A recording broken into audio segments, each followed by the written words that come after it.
Hey guys, welcome to my channel. आज मैं आपके साथ शेयर करूंगी एक बहुत ही इजी चॉकलेट केक की recipe using very few ingredients and it's gonna be super chocolatey and delicious. और इसे हम बनाएंगे बिना किसी एग के, बिना मैदा के, बिना कोकोआ पाउडर के और बिना अवन के भी, क्योंकि हम इसे बनाएंगे स्टोव पर। लेकिन आज की रेसिपी शुरू करने से पहले अगर आप मेरे चैनल पर फर्स्ट टाइम आए हैं and you are not subscribed, make sure that you click the subscribe button and the notification bell, and remember your likes and subscriptions always make my day। तो चलिए शुरू करते हैं। तो सबसे पहले we need some chocolate biscuits because हम chocolate cake बना रहे हैं एंड इन बिस्किट्स को हमें ग्राइंडर में अच्छी तरह से ग्राइंड कर लेना है ताकि इनका एक पाउडर बन जाए। सो बिस्किट्स अब ग्राइंड हो चुके हैं and after grinding it should look something like this, बिल्कुल पाउडर की तरह। नेक्स्ट हम इसे ऐड करेंगे एक मिक्सिंग बोल में। 1.5 कप की मेजरमेंट मैंने यहाँ पे ली है, सो 1 कप मैंने ऐड कर लिया है और ऐड कर लेते हैं हाफ कप भी इसमें। अब इसमें हम डाल लेते हैं 1 teaspoon of baking powder and 1 tablespoon चीनी। मैं यहाँ पर पिसी हुई चीनी यूज कर रही हूँ। अब हम इसमें हमारा लास्ट इंग्रेडिएंट डालेंगे जो कि है हाफ कप मिल्क। थोड़ा थोड़ा करके हम इसमें मिल्क डालेंगे, थोड़ा डालिए एंड देन मिक्स कीजिए एंड देन थोड़ा और डालिए और मिक्स कीजिए ताकि इजीली सब कुछ मिक्स हो जाए। तो बाकी का मिल्क भी इसमें ऐड कर लेते हैं एंड इसे अच्छी तरह से मिक्स कर लेते हैं।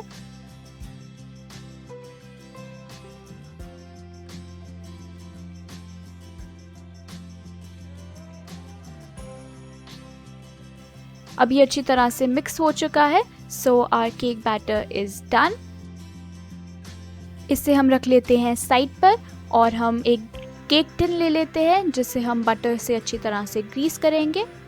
मेक श्योर कि इसकी जो सारी साइड्स है वो अच्छी तरह से ग्रीस हो जाए ताकि जब भी हम इसमें केक बैटर डालें और केक हमारा पक कर रेडी हो तो वो केक इसमें से अच्छी तरह से निकल जाए एंड इस पर चिपके नहीं।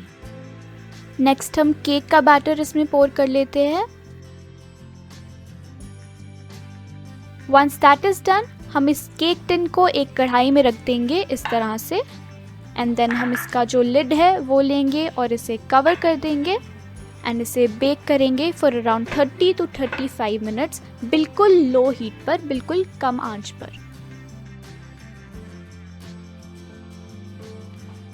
So the cake is done now. इसे चेक कर लेते हैं। इसे चेक करने के लिए हम एक टूथपिक लेंगे और इसे इसमें डालेंगे। If it comes out clean, इसका मतलब केक रेडी हो चुका है। तो इसे अब हम निकाल लेते हैं एंड इसे डीमोल्ड करने से पहले हम इसे थोड़ा ठंडा होने देंगे एंड जब ये ठंडा हो जाए हम इसकी एजेस को नाइफ की हेल्प से इस तरह से निकाल लेंगे एंड एक प्लेट लेंगे और इसे प्लेट पर इस तरह से पलट लेंगे।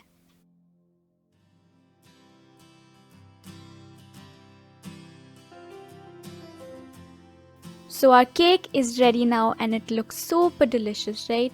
लेकिन I wanted to make more chocolatey, इसलिए मैं इस पे थोड़ी सी चॉकलेट गनाश पोर कर रही हूँ। It's totally not essential, not necessary at all। आप इसे इस तरह से भी खा सकते हैं बिना कोई चॉकलेट गनाश डाले, या फिर आप इस पे चॉकलेट सिरप भी डाल सकते हैं। I'll leave the recipe of chocolate ganache in the description box। अगर आप देखना चाहते हैं आप वहाँ से उसे देख सकते हैं। गनाश को केक पर स्प्रेड करने के बाद हम इसे थोड़ी देर के लिए ठंडा होने देंगे in the refrigerator so that the ganache sticks to the cake nicely.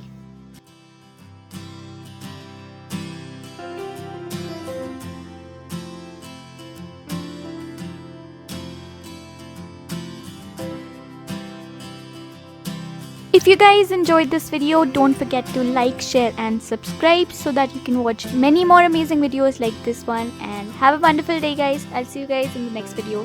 Thank you for watching.